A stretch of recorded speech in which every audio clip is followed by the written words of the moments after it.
Todas as minhas entradas pro Noche UFC que rola nesse final de semana e que tem luta principal Diego Lopes contra Jean Silva.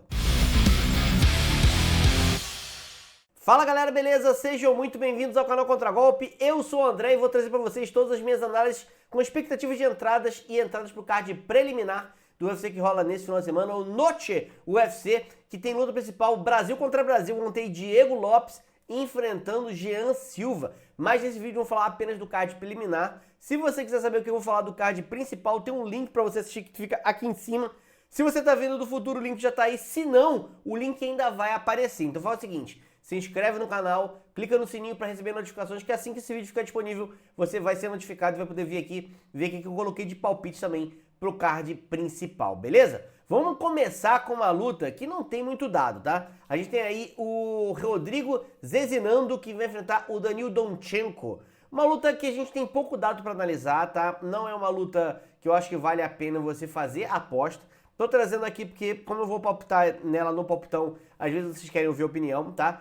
Eu acho que tem uma chance, pelo nível dos adversários que já enfrentou e pelo tipo de jogo, acho que o Danil Donchenko deve sair com a vitória por decisão, tá? Acho que tá até um pouco exagerado a odd dele, tava 1.42. Não vejo motivo para uma odd tão exagerada assim. De qualquer maneira, se você quiser apostar, faça com uma fatia pequena do seu stake para diversão, tá? Para lazer, não pensando em lucros, tá? Eu vou aí colocar Danil por decisão, colocaria back Danil se fosse fazer alguma aposta nessa luta.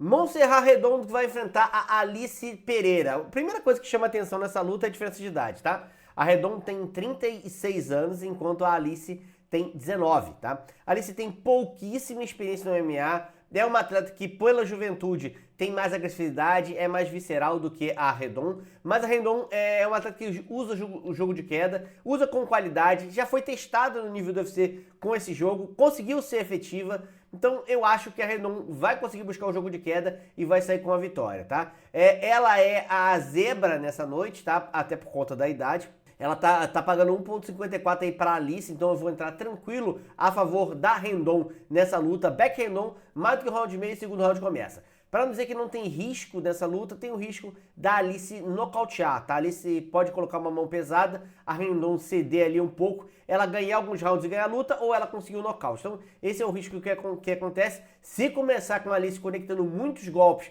e bons golpes, dê cash out só da sua grana, se não, acho que a Rendon leva as lutas pro solo e sai com uma vitória aí na decisão.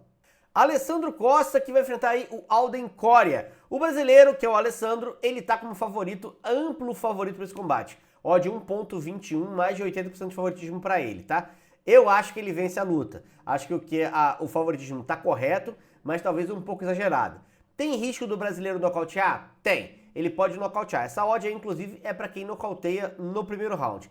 Minha expectativa é que ele não consiga esse nocaute no primeiro round e que o Coria dure pelo menos no round. Então eu vou entrar contra o brasileiro no primeiro round, Lei Costa no primeiro round com 1/3 da minha stake, tá? E aí verifico. Se ele conseguir um nocaute, eu perco esse 1/3 de stake, faz parte do jogo, porque é uma aposta, tem risco de perder, certo?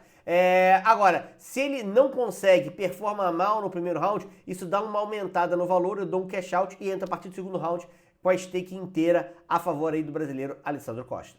Zachary Reese, que vai enfrentar o Cedric Dumas, luta esquisita, tá? Os dois atletas não são lá essa Coca-Cola, mas o Dumas consegue ser mais freak ainda, tá? O Dumas tem mais prisão do que luta de MMA profissional. É um atleta que tem vários problemas com a justiça, não treina adequadamente, e assim, é difícil confiar numa performance constante ou com alguma consistência do Dumas, tá? E por conta disso eu não consigo apostar no Dumas. No casamento de luta, pela estatística, tem um leve favoritismo do Reese. Eu acho que esse favoritismo amplia a partir do momento que você não espera que o Dumas consiga entregar a mesma coisa que ele entregou nas lutas anteriores, tá? Então, pra mim, é vitória do Reese, tá? Acho que o Reese vence essa luta na decisão. Pode até arrumar um nocaute, mas o Dumas também pode, tá? Mesmo treinando mal, mesmo com todos os problemas, ele pode colocar a mão pesada ali e o Reese sentir, mas eu acho que dá vitória do Reese, tá? A odd tá um pouco esmagada, um pouco 38 a favor do Reese. Eu vou esperar a luta começar no live aí, se o Reese estivesse mandando bem e a odd subir para mais do que 1.45, eu entro back a favor do Reese. Jesus Aguilar vai enfrentar o Luiz Guruli. O Guruli está como favorito nesse combate, uma odd de 1,44, bem favorito eu diria, uns 65% mais ou menos. Eu não vejo ele como favorito para essa luta. Eu vi as lutas dele antes de entrar no UFC, vi a luta dele no UFC e não me pareceu um atleta, assim, não me impressionou, tá? O Aguilar tem um jogo de queda e um jogo de finalização que são perigosos e que podem levar ali uma vantagem para ele. Eu vou de Jesus Aguilar, é mais uma zebra que eu tô entrando nesse combate, tá? Back Aguilar, porque ele já é zebra. Tem chance de finalização do Aguilar, então não vou colocar em que round a luta acaba. Vou apenas back seco aí em Jesus Aguilar. Tatiane Suarez contra Amanda Lemos, a gente tem um conflito aqui, né? Se por um lado a gente tem a Amanda, que tá com 38 anos e tende a performar pior daqui pra frente, do outro lado a gente tem uma Tatiane Suarez que teve lesões que atrapalharam o desempenho dela mesmo com 34 anos, ela já não tá performando tão bem assim. Então nenhuma das duas atletas, na minha opinião, tá no prime, tá na melhor condição possível para esse combate, tá? Com isso dito, a gente tem um duelo de estilos. O poder de nocaute do lado da Amanda, que pode funcionar e ela pode conseguir o nocaute, tá? Embora a Tatiane nunca tenha sido nocauteada, né? Mas muitas atletas nunca tinham sido nocauteadas até enfrentar a Amanda. Do outro lado, a gente tem a chance da Tatiane finalizar. Nesse caso, a Amanda já foi finalizada algumas vezes. Então, assim, me parece que o jogo de finalização da Tatiane tem mais probabilidade de acontecer, tá? Tô colocando aí a Tatiane Suarez como favorita. Ela é a favorita nas bolsas de apostas, tá? Eu acho que ela finaliza a Amanda ali pelo segundo round. Mas como tem um poder de nocaute da Amanda em jogo, não dá pra dizer em que round a luta vai acabar pra um lado ou pro outro, tá? Porque a mão da Amanda pode entrar no primeiro round e acabar o combate. A odd está esmagadíssima a favor da Tatiana, tá? 1,22 a favor dela, então é óbvio que eu vou entrar lei Tatiana, tá? Vou entrar com um terço da mistake contra a Tatiana, por quê? Porque tem um perigo real da Amanda Lemos conseguir um nocaute no primeiro round. Se ela não conseguir esse nocaute, eu retiro minha grana e a partir do segundo round faço back aí a favor da Tatiane Suarez, que é a favorita e vai estar com uma odd um pouco melhor. Se ela não conseguir finalizar no primeiro round, mas tomar alguns sufocos ali da Amanda Lemos, essa odd pode estar um pouco melhor do que esse 1,22. Cláudio Puelles, que vai enfrentar o Neto BJJ, o Joaquim Silva. O Neto BJJ, que não mostrou seu BJJ no UFC ainda, no MMA tem 3 finalizações apenas na carreira em 13 lutas. A maior parte das vitórias são por nocaute, tá? Nesse combate, ele tem boa chance de manter o jogo na trocação e se dar bem.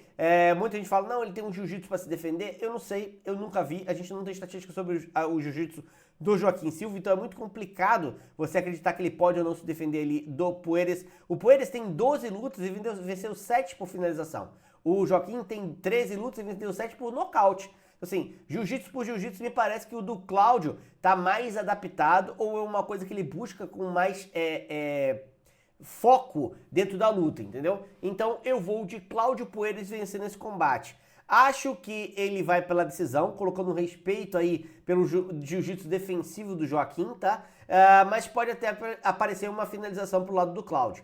Assim como pode aparecer um nocaute pro lado do Joaquim. Então, não dá pra dizer em que round a luta vai acabar. Essa odd tá muito parelha, tá? Tô com um leve favoritismo aí pro Cláudio Puelles e eu vou nele, tá? 1,88 no momento da gravação desse vídeo. Então, acho que dá back Puelles.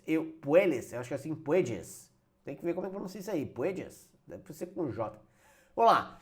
Cláudio Puelles vencendo na decisão back pra ele. José Medina contra Dusko Todorovic. Que lutinha, rapaz, que lutinha. 2 atletas que são fracos pro nível UFC, tá? A gente tem... o meu principal conselho pra fazer luta é não coloque seu dinheiro nessa luta, tá? Não coloque. São muito inconstantes e pode acontecer qualquer coisa, tipo a primeira luta do evento. Agora, se você fala, não, André, mas eu quero colocar uma grana. O que você acha que dá pra tirar daí? Espremer daí. Tá, vamos lá. A gente tem o Dusko Todorovic, é um atleta que tem jogo de queda. Ele pode usar o jogo de queda, porque a defesa de queda do Medina não é lá essas coisas. E consegue travar a luta e vencer a decisão, tá?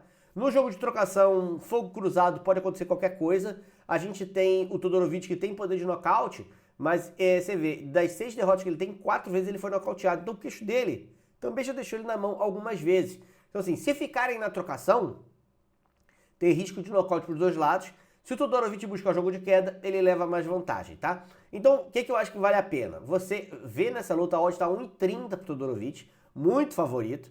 Então, você vê a luta. Se o Todorovic estiver buscando o jogo de queda, não faz nada, só assiste e aproveita. se o Todorovic resolver trocar soco com o Medina, vale a pena colocar no primeiro round Lei Todorovic. Porque se o Medina encaixar uma mão e o Todorovic sentir, e o queixo do Todorovic é capaz de sentir essa mão aí, você fatura uma grana na variação de odd, dá o seu cash out e fique feliz, tá? Porque pro segundo round para você entrar, tem que ter alguma coisa acontecendo no live que te dê uma direção da luta. Se eles permanecerem na trocação, é uma moedinha, você pode jogar pro alto para ver o que vai acontecer. Agora, se estiver buscando um jogo de queda Todorovic, aí ele tem chance de vitória. Então, assim, qual seria o melhor dos mundos nessa luta? Todorovic começa buscando um jogo de queda, essa odd dele baixa ainda mais de 1.30, vai para 1.15.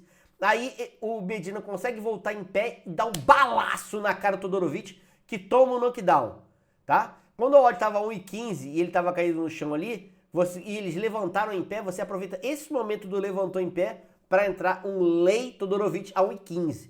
O balaço do Medina entra, essa odd explode, você dá um cash out e fica de boa esperando para ver o segundo round. Se você voltar a ter Todorovic quedando o tempo inteiro, você pode botar um back Todorovic a partir daí. Assim, esse é o cenário maravilhoso para você poder fazer uma grana. Você tem que estar lendo o jogo para saber se isso está acontecendo, se está indo nessa direção ou não. Se não tiver, apenas assista a luta. Alexander Hernandes contra Carlos Diego Ferreira. É engraçado que o Carlos Diego Ferreira vem nocauteando nas últimas lutas e a gente acha, assim, tem muita gente que não viu a parte inicial da carreira dele no UFC e acha que ele é um cara da trocação, né? 5 nocautes do que o cara tem, mas desde do retorno dele ele conseguiu 2. Antes ele só tinha 3 em 17 lutas. Era bem pouco, né? Agora parece que ele é um baita nocauteador. A gente tem que ele tá com 40 anos, tá? Isso é um problema pro Carlos Diego. Ele vai ter dificuldade nessa luta. As performances vão ficando cada vez piores. Ele enfrentou um ou outro cara um pouco mais com mais idade ali, que ele acabou conseguindo fazer funcionar, mas contra o Hernandes eu acho que não vai rolar. O Hernandes é um atleta que tem muito físico, se movimenta muito bem, tem um gás bom, tá? Tem um gás bom. Eu acho que vai colocar uma pressão no Carlos que vai ser complicado para ele poder sair dali. Então é o seguinte, eu acho que dá Alexander Hernandes vencendo essa luta na decisão, tá? Pode ter nocaute para um lado ou para o outro, tá? Isso pode acontecer. Então eu não aconselho a apostar em que round a luta vai acabar. Eu vou colocar apenas vitória seca do Alexander Hernandes, que está com uma odd de 1.71 no momento da gravação desse vídeo. Acho uma boa odd para você apostar. E essa é a luta principal do card preliminar do UFC que rola nesse final de semana. O card principal, eu falei, as lutas estão aqui, o link. Você pode clicar aqui para poder assistir. Espero que você faça green, porque se você fizer green, eu também fiz green. A gente se vê na próxima. Um grande abraço, até mais.